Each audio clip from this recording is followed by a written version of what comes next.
is Bryce, and I'm your host for The Inbound Secret, where we're talking with top performers and health experts and sales badasses alike about their strategies to optimize their well-being and performance. Once again, this is The Inbound Secret, and let's get rocking and rolling. This is The Inbound. This is The Inbound. This is The Inbound. The Inbound. This is The Inbound Secret.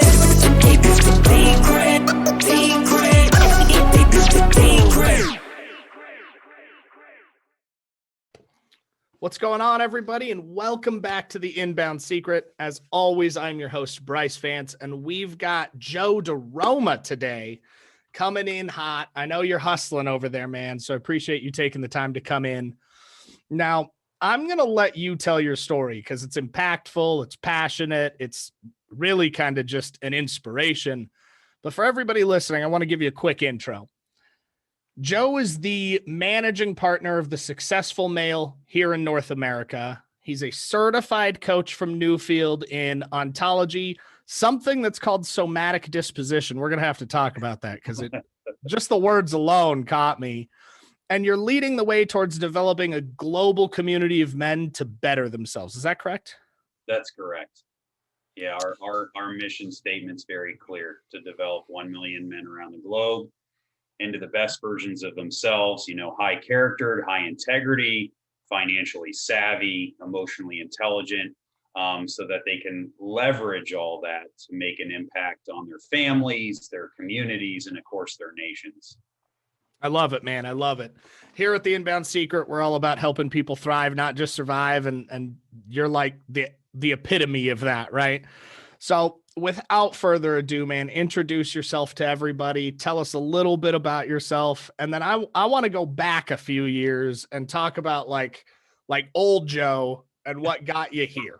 Okay? The messy guy that we were talking about the other night, that guy. Yeah. Yeah, man. Most recently, like I said, becoming a coach, that was derived out of passion. It was derived out of leading people and hospitality. I've been leading restaurants for over 15 years now, and discovered along the way that I was very passionate about people development. Being a person who's transformed my own life and living in my highest potential and high performer. Doing all that, I discovered that I wanted to help others do the same for themselves in whatever capacity, personal or professional, right? And by doing that and having that concentration and focus on that within my teams, I then realized that I was starting to see a lot of success in business because I was so heavily involved in developing and caring for them. But the other good thing that I always tell people, I was good at it, man. Like I'm just naturally good. I make people feel special and comfortable when they're around me. I have good energy and I know that, and I show up for them.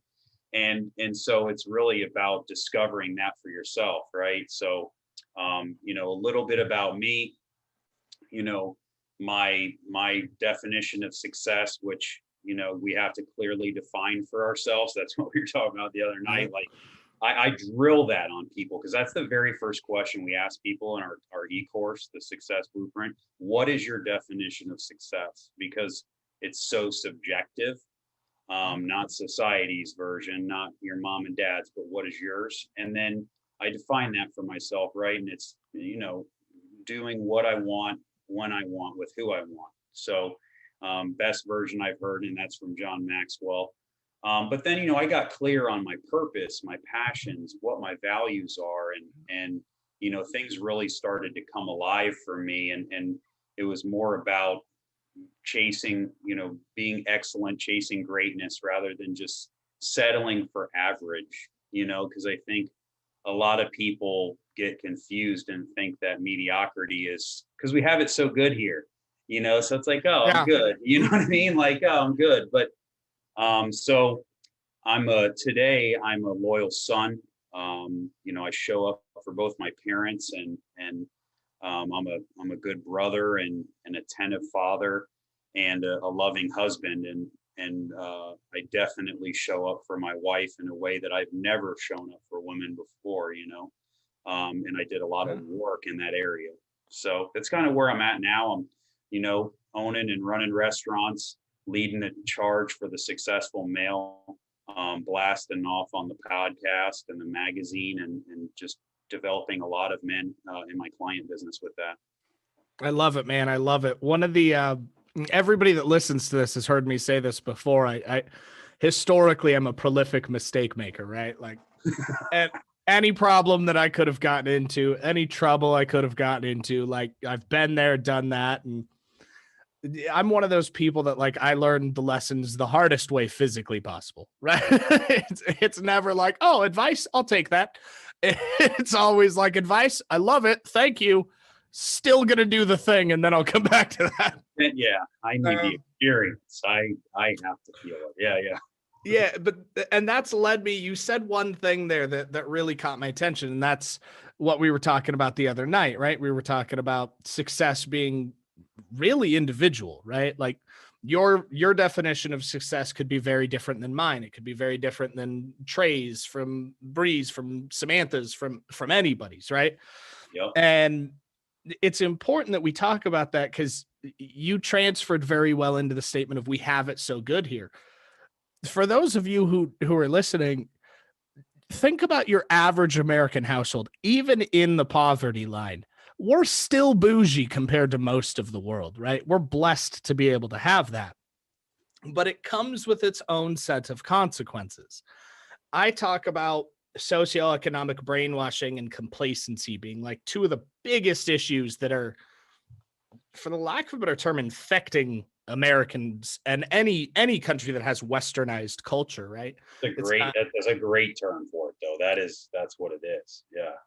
Yeah. And I love the fact that the successful male is about changing the things that we inherently were bred to believe and just got passed on and passed on and passed on. And I can tell you firsthand, like the man I was 3 years ago isn't even a shadow of the man I am today.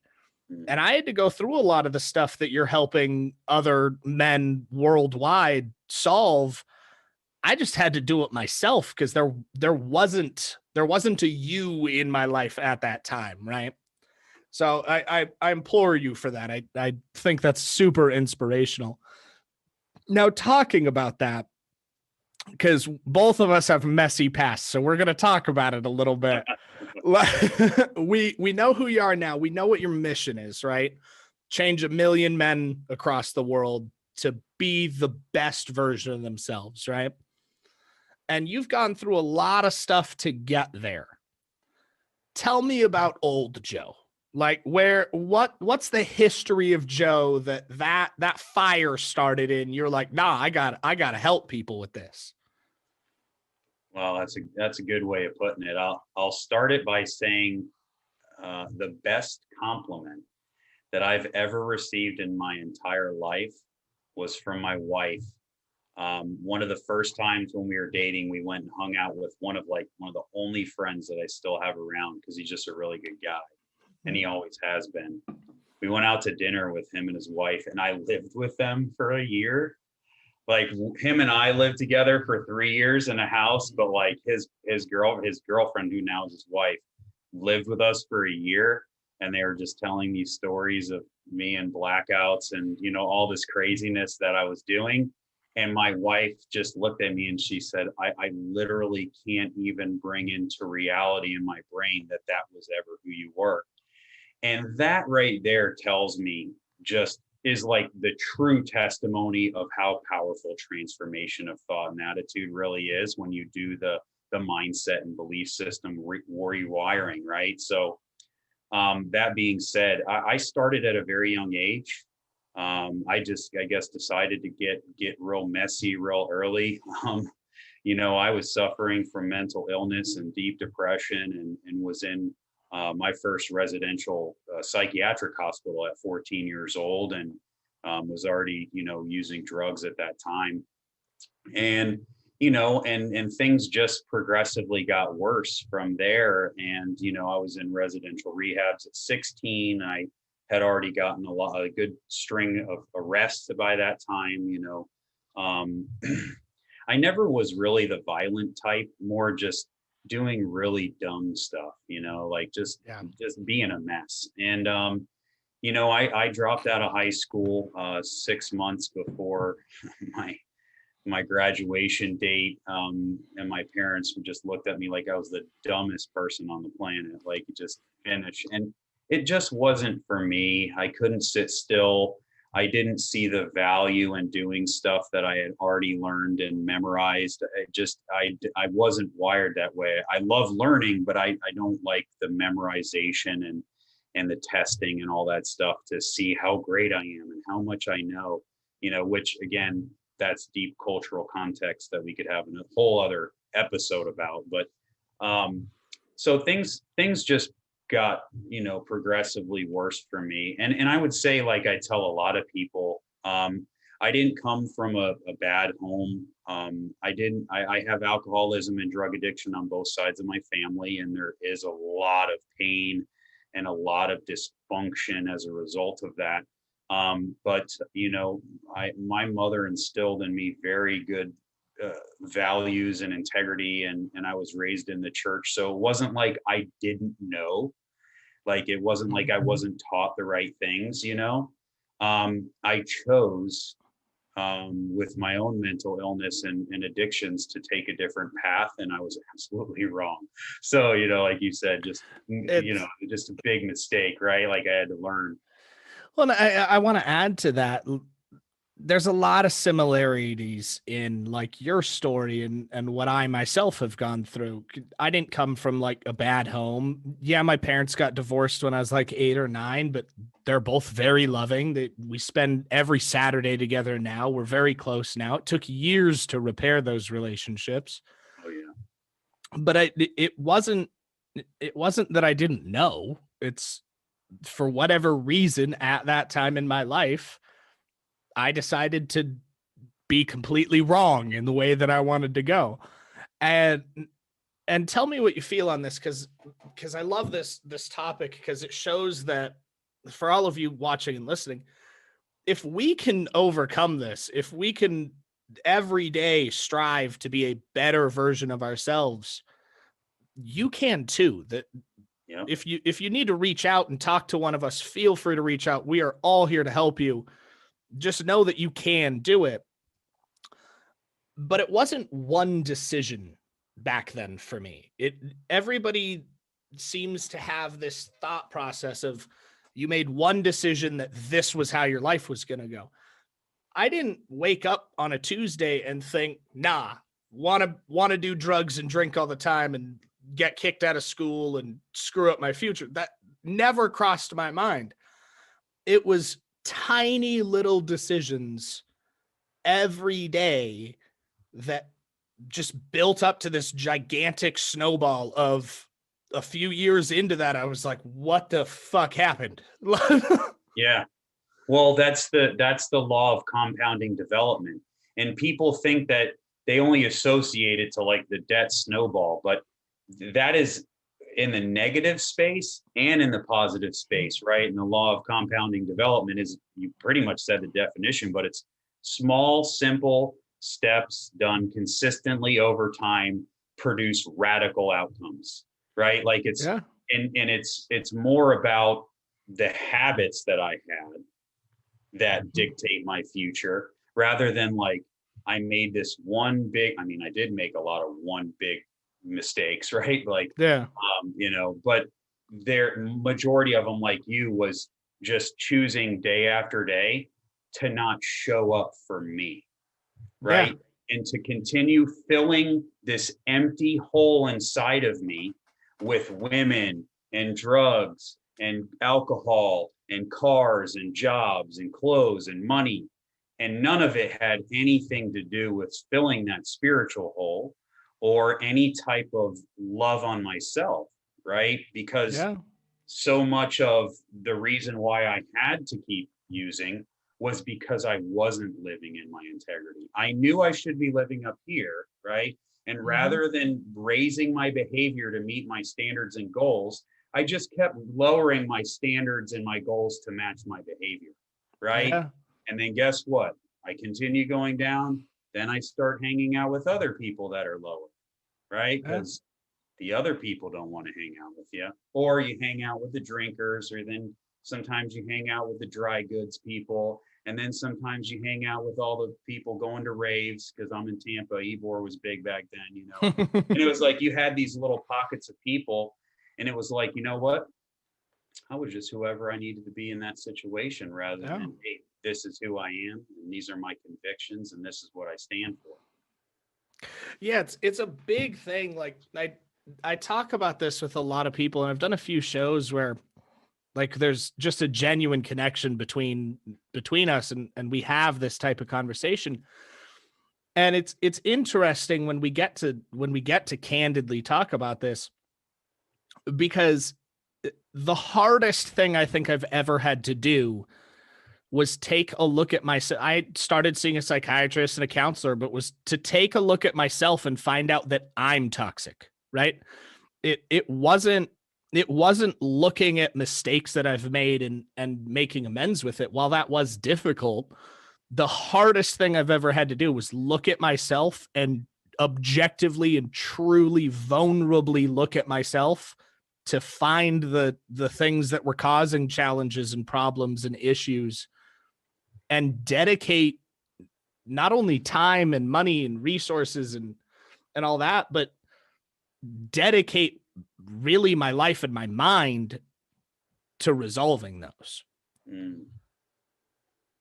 Yeah. This is my 10th podcast in the last 6 weeks that I've been on. And what you just said, I'm probably have said on 6 out of the 10, that, because everyone's like, well, what was that like one turning point for you? And I said the same thing. The instant that I surrendered and finally said, I'm going to take responsibility for my life, actions, and results, directly or indirectly, that full acceptance of that's when change could start to flow in, right? Because then I'm no longer fluent in victimese. You know what I mean? Like, it's not the cop's fault. It's not my mom's fault. It's not my girlfriend's fault. It's, it's my fault. And and like you said, taking that ownership is incredibly high level of humility. And at the same time, it's the single greatest kind of seed, or whatever you may call it, necessary for you to grow and move forward. And listen, everyone's bottom's different, right? Like, we know this. And you don't have to go through what Brian and I went through. Your bottom you don't have to go all the way down to the bottom floor. Yours could be right, or you could just be facing something very tough right now and just need to take responsibility for that. It's that choice time after time. Yeah. And it's oddly empowering. Like once you open yourself up to that point where it's just a holistic thing that you're doing for you, really, but you're doing it for everybody at the same time, right? But it all starts with you. I always relate it to, because I do a lot of like business coaching and like ecosystem coaching and stuff. And a very common topic in that is, well, I need to make sure to take care of so-and-so. Well, yes, you do. Make more to give more, like one of my close friends and coaches, Akbar, says. But there's a reason why you put on your oxygen mask before your child's when an airplane crashes. Yeah. You have to take care of yourself first before you can serve somebody else. Exactly. And it's like that trickle down concept, right? Like, everybody says trickle down economics doesn't work. Maybe not. That's a whole different discussion. But the holistic view of top down servitude does. Yep. And I think, to your point, there's nothing faster for me than getting the help of a mentor. Nothing accelerates your results faster than that, period. Oh, absolutely. Yeah. So much of my success since changing my life in 2009 has come as a result of, I always have 2 to 3 mentors at all time, a spiritual mentor, a business mentor, and a mastermind mentor. Always, without a doubt, because guess what? Kobe and Michael had Phil, and if you look at my books back there, you might see 11 rings. That's why he has more than can fit on his hands. You know what I mean? So it's like, if those guys who are incredibly high performers have them, then who the hell am I, There's even probably Tony Robbins has a coach, you know what I mean? Even he had Jim Rohn, you know what I mean? It's like, yeah, I mean, Tony Robbins started the freaking industry and he had a coach, right? Yeah. There's probably something to it. So let's move a little bit further. We talked about old Joe, super inspiring, impactful story. We know where you are now. What were kind of the middle steps? I know you're a restaurateur, you're a coach for men. We've got to talk about whatever, let me look it up again. Whatever somatic disposition is here in a second. What were these stepping stones that kind of got you through all of this, not only holistically, spiritually, and mentally, but to your definition of success? Great question. My build to where I am now was a little bit slower than others because I had a lot of mess to clean up. The first 3.5 years that I was working on myself, I didn't have a driver's license from, my arrests. And 2 months into making the decision to change, I had my son. So like I had a lot of stuff going on, you know what I mean? Yeah. And again, I was, the very first thing I did was, get help for my alcoholism. Second thing I did was I picked up reading, which, before I told my mom, who's a secondary English major, that reading is stupid. I remember saying that to her, how stupid is that to even say, but my mind was so crazy that I had to listen to Sade in my earphones to read my books on the bus to and from work. And I worked for a restaurant company for 10 years in that time frame. And I went from riding the bus serving tables to all the way to overseeing productivity for all 189 restaurants, creating change, writing SOPs, traveling the country, teaching managing partners and area directors how to improve profitability for a $600 million organization with the president and vice president. So all within that time frame, there was therapy to learn how to be in a loving, healthy relationship. Because although my folks stayed together, they weren't the beacon of love and tolerance to one another. I had to do that. I had to learn how to not objectify women and see them as a possession, but see them as an equal partner and in a relationship that we could grow together. I had to get into meditation, which I'm a daily practitioner of that now for a little over 11 years. I had to get into enriching my spiritual condition. And then about 2 years in, I got the bug for leadership.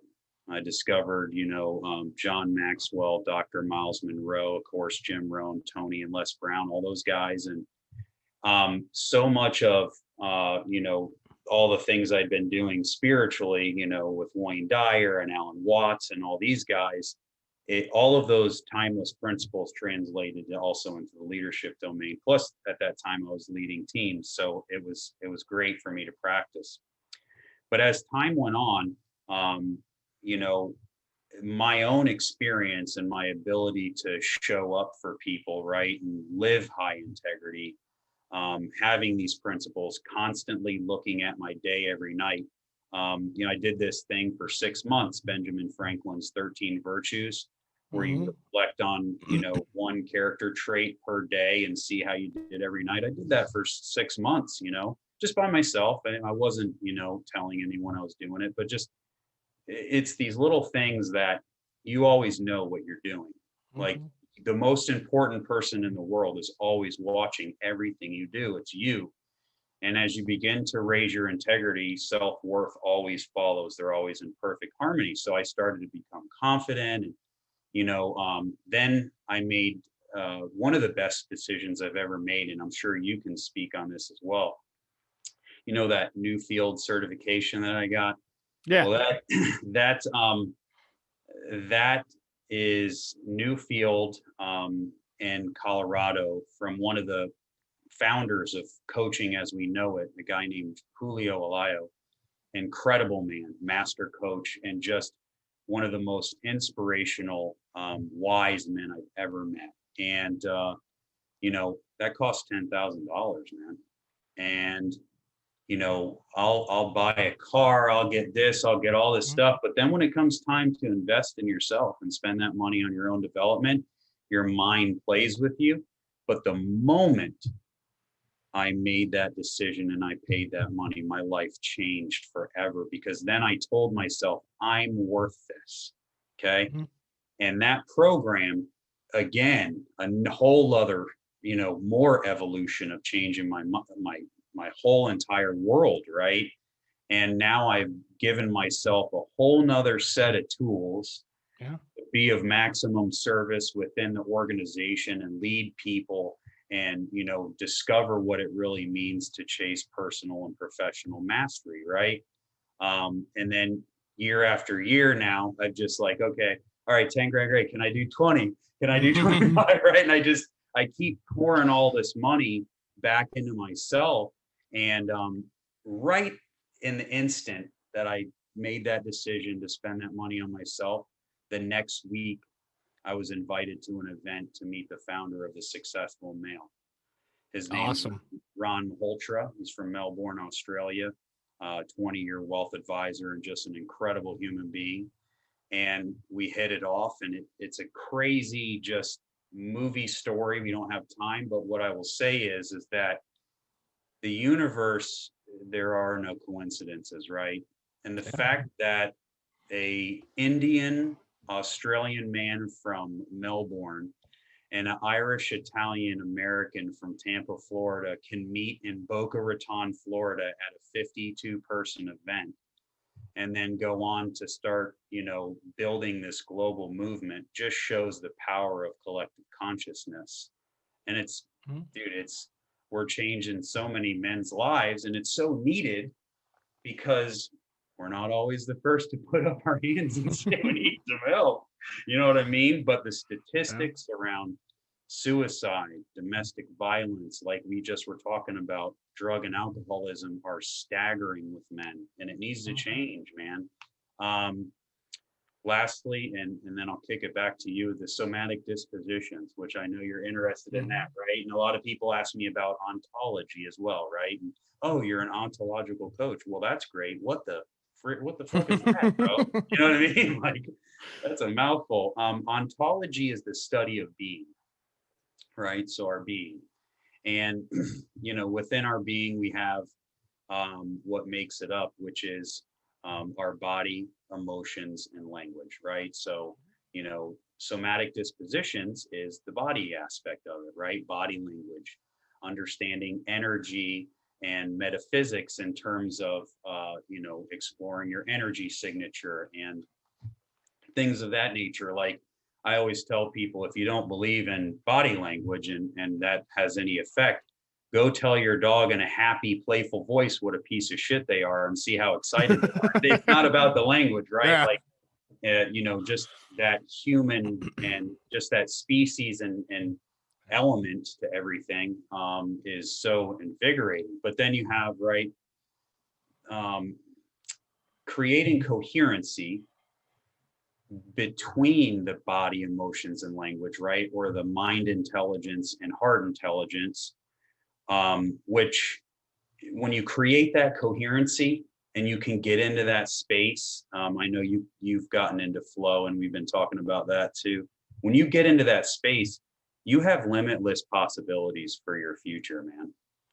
And the more that we can get people into their body and understanding their emotions and being aware what's going on, getting them into their mind to see how they talk to themselves with their language and starting to create, just that clear path for them of where they want to go, they're going to be able to have rapid success and ultimate fulfillment. Oh, absolutely. I mean, one of the truest things I've ever, I mean, there's no better way to say it than say gotten enlightenment on, right? Was words have power. Like, whether it be self-thought, you don't even have to say the thing. Like, words themselves have power. How you talk to yourself has power. I mean, its truest form is you get what you focus on. And it's one of those things that, like, sadly, we're never taught or really encouraged to look into or study or discover. It's, you kind of just stumble across this at some point. And more often than not, especially with what you're doing with the male coaching, like, men are super susceptible to this, right? Because society has kind of created this culture where we don't feel pain. We can't show vulnerability. We have to be this sturdy rock.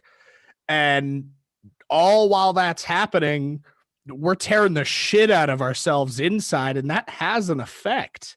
Absolutely. It's what I love, the fact that you said one of the probably best investments was when you hit that button, when you paid that check. Because it's to say, one of the only reasons I'm still alive is because I purchased a coaching program in 2017. It was July 10th at like 3 a.m. 2017. I had a gun in my mouth, drunk, lost everything, lost a company, lost a house, lost the relationship the daughter I was adopting for the relationship, cars, money, everything just gone. And during that, it finally built up to a point where that happened, and universe has a weird way of putting you exactly where you need to be when something needs to happen. And I made a phone call to a woman named Stella, who became my first therapist and counselor that I had met maybe 12 hours before that, maybe. And she gave me her card, and on the back of the card said, call 24 hours a day if you need help. And so I dialed the number. She picked up. We talked for like 3 hours. And then like that morning, I hired my first couple coaches, and it wasn't cheap. It was, if you really want to call it what it is, at that point, I was $57,000 in debt. I had like $15 in my pocket, and I maxed out some credit lines and some cards that I had just to be able to do it. But those together, and this weird universal like possibility and probability overlapping onto an opportunity, are why I'm still here, and why I've focused my entire life on my mission, which is to help people thrive, not just survive, and to conquer your complacency with consistency, to the point where I've got those tattooed on me. And in every conversation, every day with everybody, it's, how can I be 1% better than I was yesterday? And how can I help somebody else do the same thing? And it's terrifying to invest your last dollar in yourself. Yeah. But it is by far the best decision I think I've ever made. Yeah. And I want to show you this real quick. Tell me if you can see it. It's coming in now. I can see it. Yeah. It took a while. Inspiring men to thrive. It's literally the tagline on one of our thumbnails for our podcast as well. So no wonder we hooked up, bro. No wonder we hooked up. Love that. Hell yeah, man. Hell yeah. So we've only got a few minutes left. So let's wrap this up. We typically have this little bit of a tradition here where I hand it over to the guest and I have them do what we call the 3 favors. Okay. Favor 1 is your biggest, juiciest piece of gold that you think people should take action on today to start changing their life, to help them thrive, not just survive, help them conquer their complacency with consistency in whatever it is you believe. Favor 2 is your favorite of something that's changed your life, your favorite coaching program, your favorite book, your favorite place, your favorite hobby, your favorite audio, your favorite something that's helped you. And then third, how can people get a hold of you? Where can they connect with you? Where can they reach out if they want to get to know you? Where can they join your movement, become part of the solution? And if they need to join your coaching program, if they want to join the Successful Male, where can they find that? Absolutely. That's a juicy big three, bro. Yeah. That's like the old juicy fruit commercial, man. Except the flavor lasts longer than about 2 minutes. So exactly. God, you're right, man. That flavor was so underwhelming. Oh my God. All right. So number one, man, my biggest, juiciest piece of advice. Wow. I would say I'll just go on what I have, what I've been rolling with right now, right? Because there's just, you always got something that you're on, like, oh, this is my shit right now, And what I'm on right now is saying no to everything that doesn't align with the vision you have for your life. One of the most like rampant addictions in the world is people pleasing.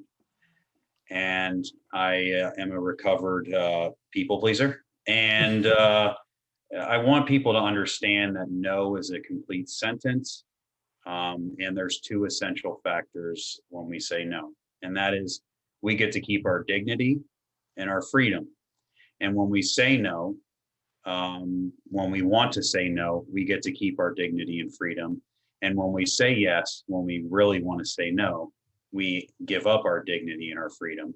And it goes along with exactly what you said as far as not putting the oxygen mask on yourself before helping your child on the plane. It's the same principle. So determine what your vision is for your life and say no to everything that isn't that. And then you'll measure yourself how productive and focused you can be. That's number one. Number two is what was number two? Your favorite something, book, place, relaxation method, meditation, your favorite something. Yeah, I would say my favorite thing to do is to travel, man. There has never been something more inspiring and enlightening in my life than, I've been to Bali and Spain and, all these different places. And it's incredible what it does to me in terms of enriching my extreme thankfulness that I like to practice every day. It does something to me in terms of really getting to see the world and just not only how small I am on it, right, and that humility, but also to see that there's a lot of work for us to be done in terms of helping to elevate the consciousness of the collective and continue driving the pace to serve the world. So, and absolutely.